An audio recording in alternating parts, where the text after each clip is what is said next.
And so you have to understand that in the levels of authority, that God's at the top, His Word's second, and then our conscience is third. So our conscience needs to be informed by the Word of God and God Himself in order to stay on course for us to make proper decisions.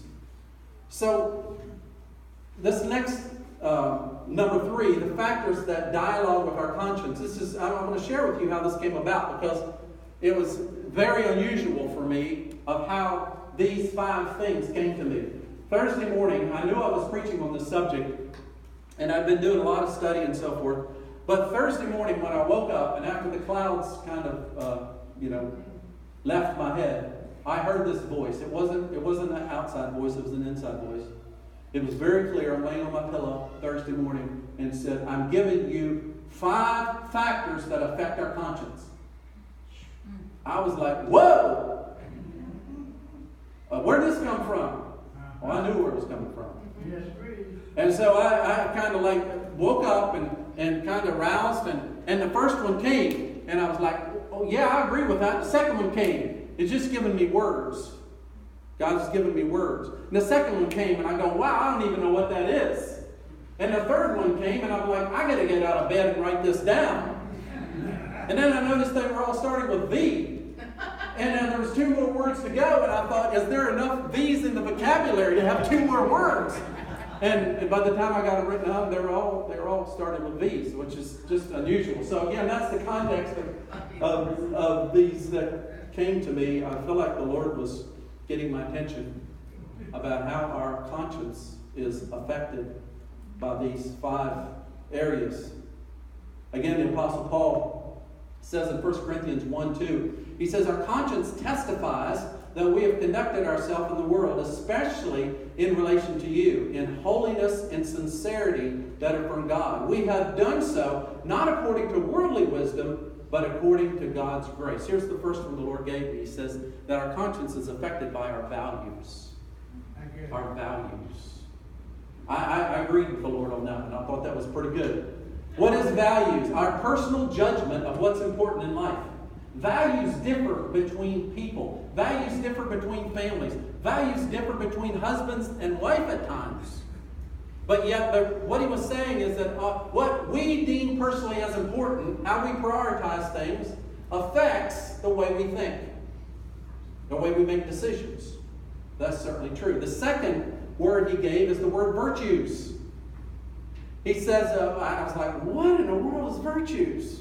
So I went and looked it up, and it's an expected behavior that shows high moral standards. If somebody stands up and does the right thing in a crowd or a situation, it affects the way that you think, doesn't it? Sometimes it springs us into action and say, yeah, I want to be like that.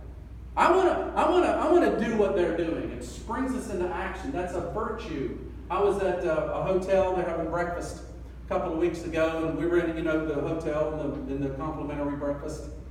I'm not sure it's complimentary all the time, but we were having breakfast, and so the guy that I was talking with, we got our food together, and we sat down, and we had a prayer over the food before we ate, to bless the food, bless our day. And so we just continued on. That's just normal routine. Well, the guy beside me and his wife, when he got up and left, he came by the table, and he stopped, and he said, thank you for praying. I go, sure. What was that? You see, I have a value of honoring God wherever I'm at. My virtue is to bow my head. My action is to bow my head and pray over food or bless the day. That's the virtue of the value. So virtues and values kind of flow together. One is the action from what you believe. And again, when people do something of noble action or noble virtue, you honor that. It affects how you think and feeds in to say, yeah, that's great. I applaud that. I want to be like that. The third area that the Lord spoke about that our conscience is affected by is our vulnerabilities. What's a vulnerability? It's an inherent weakness that causes a susceptibility. What does all that mean? It means that each one of us have a vulnerability in our life. It may be, it can be anything. Sometimes they lead to addiction, sometimes they don't. but it's just a place that we don't have control over, so to speak. Or we get pulled easily into making decisions we wouldn't normally make, but because we're vulnerable in that area, we just go over and jump in. All of us have. And then when you give into that vulnerability, your conscience is making decisions. Sometimes it's, I know this is not right, but I'm already downstream. I'm already in the boat. I'm being carried by the water. Help! Rescue! We all have vulnerabilities, and it affects the way we think. Sometimes when we realize we're in something that we don't want to be in, we just end up condemning ourselves and full of guilt, and that doesn't help anybody or anything get out. And we need to say, wait a minute, I was just vulnerable, and I need to ask God to come and rescue me and pull out. Proverbs 4:16 says this, above all else, guard your heart, for it is a wellspring of life. Guard your, above all else, guard your heart, for it is the life that comes out of you. Are you aware of your vulnerabilities? Most of us probably are. Are we able to stop them? The fourth word that he gave is vagueness.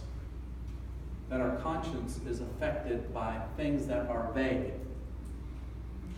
Because our conscience is an authority and it wants to fill in the blanks.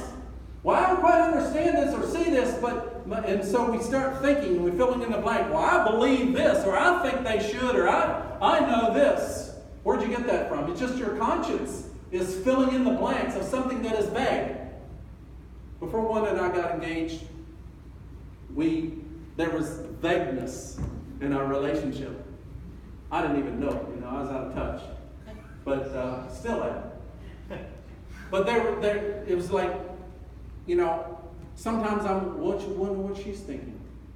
And she's thinking, I wonder what he's thinking. Is this going the way I think? I mean, it was just vague. We didn't have clarity. And so I learned this new term recently. I kind of like it. We had a couple of DTR meetings. You guys are confused now. You're not young enough. DTR meetings. That means define the relationship. Just a new term I learned recently. We had a couple of define the relationship meetings to clear up the vagueness. But see, without the DTR meetings, our conscience was making decisions of what we thought and it just wasn't clear. So we had to have some meetings to get it cleared up. So again, what's vague? Our conscience begins to engage. I love this saying. I think it's kind of cool. You've probably heard it before, but it says, we've succeeded in answering all of our problems. The answers we found only serve to raise a whole new set of questions. In some ways, we feel we are confused as ever, but we believe we're confused at a higher level about more important things. Maybe that's the state of American politics today. Sorry. Just had to get in that jab. The last is vices. Affects our conscience is vices. What is a vice? It's a practice considered immoral, evil, or degrading. That's what a vice is. And our conscience can sometimes, again, this is obviously evident in this presidential race, that the media, we're picking up vices of what people say and do, and sometimes the media takes and inflames that vice, and we end up settling in on that one particular degrading comment rather than, I didn't like that, and we end up making a decision based on the vice rather than going back to God and say, I wouldn't have said it, that was a bad moment, that looked bad, but God, what are you saying in this situation? Yes. See, we've all said and done our vices. We've said things that have been degrading, they've been immoral, and yet the fact is that if we base our decision based upon people's vices, you see, we're going to make the wrong decision. Any one of those. So, what do we do with all this?